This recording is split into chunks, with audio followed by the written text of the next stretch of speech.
मेरे प्रिय विद्यार्थियों, सुप्रभात। जैसा कि कल मैंने आपको कैदी कोकिला का कवि परिचय लिखवाया था, आज मैं आपको कविता का भावार्थ समझाने आ रही हूँ। आप लोग ध्यान से सुनें।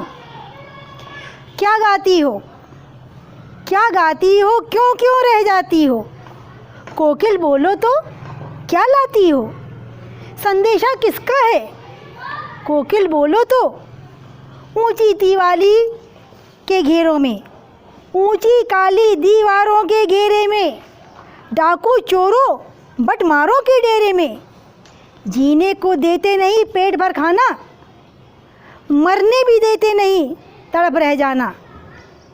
जीवन पर अब दिन रात कड़ा पहरा रहता है, जीवन पर अब दिन रात कड़ा पहरा है। शासन है या तम का प्रभाव गहरा है, हिम कर निराश कर चला रात भी काली, इस समय कालिमा मई जागी क्यों आली। तो ये पैराग्राफ बच्चों इम्पॉर्टेंट है। सबसे पहले तो इसमें आप भावार्थ लिख लें, शब्दार्थ लिखें। रह रह जाती हो अर्थात बोलते बोलते रुक जाना। कोकिल कोयल। बटमार, बटमार मेरे विद्यार्थियों कहते हैं रास्ते में यात्रियों को लूटने वाला। डेरे में, आवास में, पहरा रखवाली निगरानी। तम, तमाने होता अंधेरा। हिमकर चंद्रमा।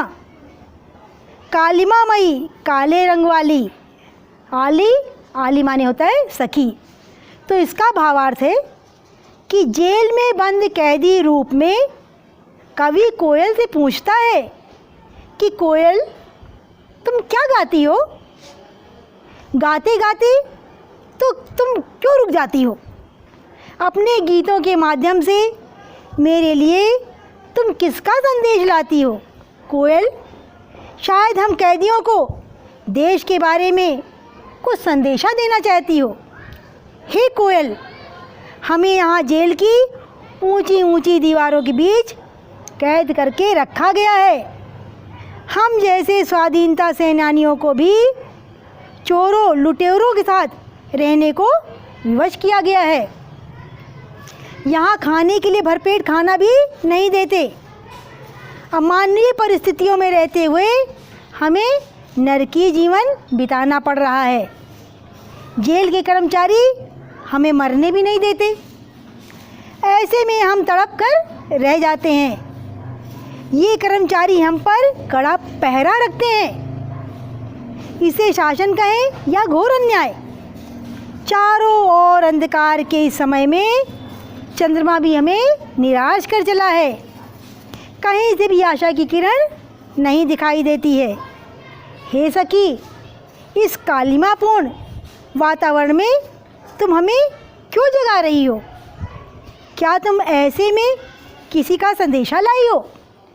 तो मेरे प्यारे बच्चों, इस काव्यांश के साथ प्रश्न आप लोग लिखेंगे क्योंकि एग्ज़ाम में आ सकता है। तो प्रश्न पहला है, कवि यहाँ रहकर कोयल से बातें कर रहा है क्यों। तो उसका उत्तर है, कवि रचनाएं एक और देशवासियों की में अंग्रेज़ों के प्रति विद्रोह की भावना पनप रही हैं, तो दूसरी ओर वो स्वयं भी स्वाधीनता के लिए संघर्ष कर रहा है। इस कारण अंग्रेज़ों ने उसे जेल में डाल दिया है, इसीलिए वो जेल में रहकर कोयल से बातें कर रहा है। प्रश्न नंबर ख, पराधीन भारत की जेलों में स्वाधीनता सेनानियों के साथ कैसा व्यवहार किया जाता था।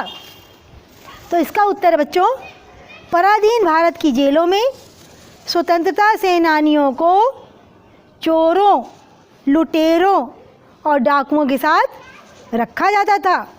उन्हें पेट भर खाना नहीं दिया जाता था तथा बात बात पर गालियां दी जाती थीं।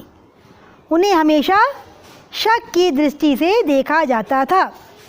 प्रश्न नंबर ग, कोयल की कूक में कवि संदेह होने का अनुमान क्यों लगा रहा है।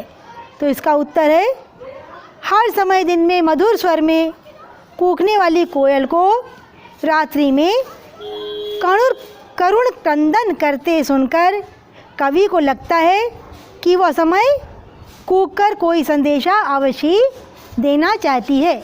तो इसको आप अपनी कॉपी में लिखेंगे। आज के लिए इतना ही। सब बच्चों का दिन मंगलमय हो।